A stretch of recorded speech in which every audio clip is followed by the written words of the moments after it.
America's sports car has always been about more than just looks. From Route 66 cruisers to supercar slayers, the Corvette has evolved like a beast. But when it comes to quarter-mile bragging rights, which generation truly ruled the strip? Some of these may surprise you. Today, we are taking you through the fastest Corvette from each generation. From the chrome-laden C1 to the savage, street-legal latest C8 variants and their mind-blowing times. So buckle up, because this is 70 years of speed condensed into a video of Corvette glory.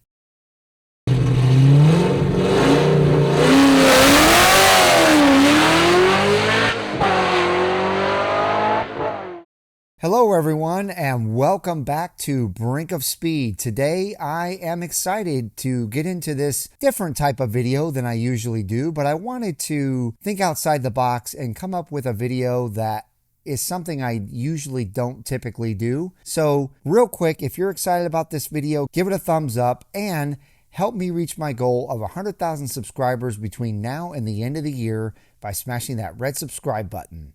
All right, let's get into these quarter-mile Corvette times.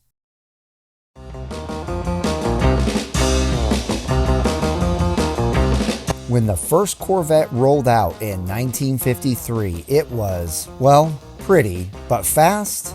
Not exactly. The original Blue Flame inline 6 and 2-speed Power Glide Auto ran the quarter mile in a sluggish 17 seconds. But then came 1962, the turning point. A 327 cubic inch V8 with 360 horsepower and a 4-speed manual.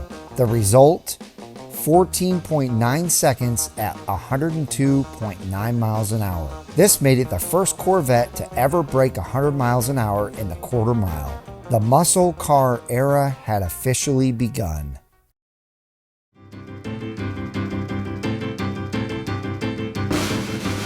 The C2 introduced the Stingray, sleek, lightweight, and now truly performance-focused. And no C2 is more iconic or terrifying than the 1967 L88, a 427 cubic inch big block that was criminally underrated at 430 horsepower when it likely made over 500. This thing had no radio, no AC, and no compromise. And on the drag strip, high 11s were possible in stock trim.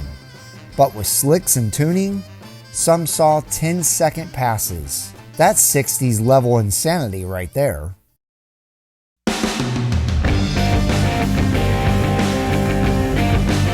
On to the C3, which brought curves and chaos. And the baddest of them all, still the L88. By 1969, this engine was absolutely dialed in. One example ran a verified 10.53 second quarter mile and was naturally aspirated. That's faster than many modern supercars.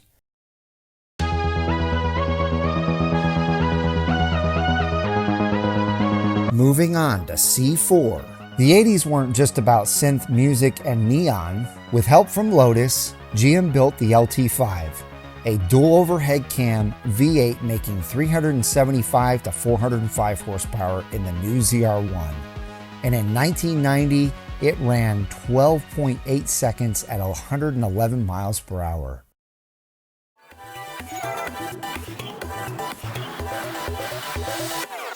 Moving on to the powerful C5 Z06, which proved less weight and more speed. With 405 horsepower in 2003, it ran a 12.2 second quarter mile at 113 miles per hour. This was truly a driver's car through and through, and a sign of things to come. But no one expected what came next.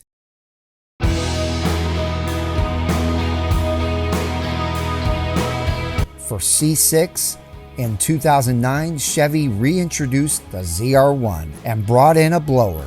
The C6 ZR1's LS9 engine pumped out 638 horsepower, launching it to a 10.66 second quarter mile, with a manual transmission nonetheless. At the time, this was unheard of for a production Corvette. Now things are starting to take flight and heat up even more.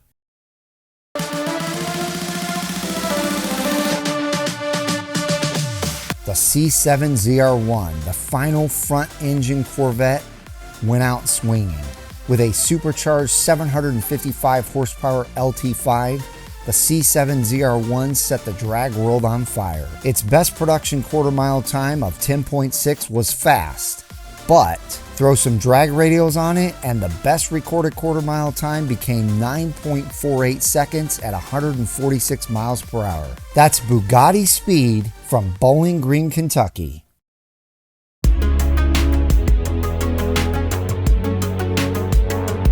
Then came the revolution, the mid-engine C8 platform, which literally flipped the Corvette formula. First came the Stingray, then the Z06 with a flat-plane crank V8, then an all-wheel drive E-Ray, and now the C8 ZR1.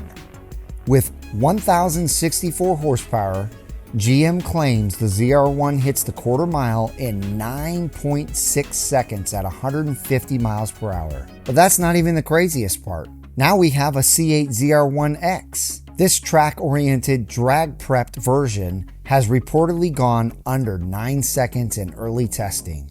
Yes, we're talking 8 seconds factory delivered. So we're now seeing a Corvette that's knocking on the door of hypercar territory. I call it the Hypervette. And there's one more even crazier version coming behind the ZR1X. This will have Corvette ahead in the quarter-mile game for a really long time coming. So from 14.9 seconds in the 60s to 8 seconds in 2025, the Corvette didn't just evolve, it dominated. And you know what the craziest part is?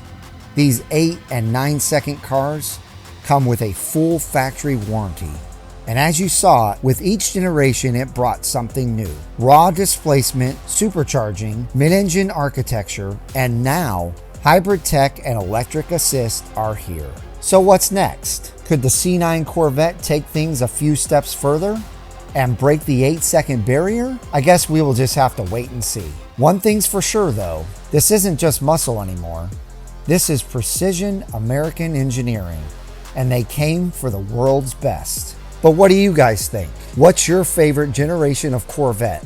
And even though we know the fastest Corvettes to ever live are now from the C8 variants, which would you choose? Have you driven every single generation? If so, let me know in the comments below which one would you choose, what's your favorite, and have you driven all of them? I know my favorite Corvette that I've ever owned, and I've owned 6 Corvettes, including 3 Z06s and 3 generations, has to be this E-Ray that I currently own.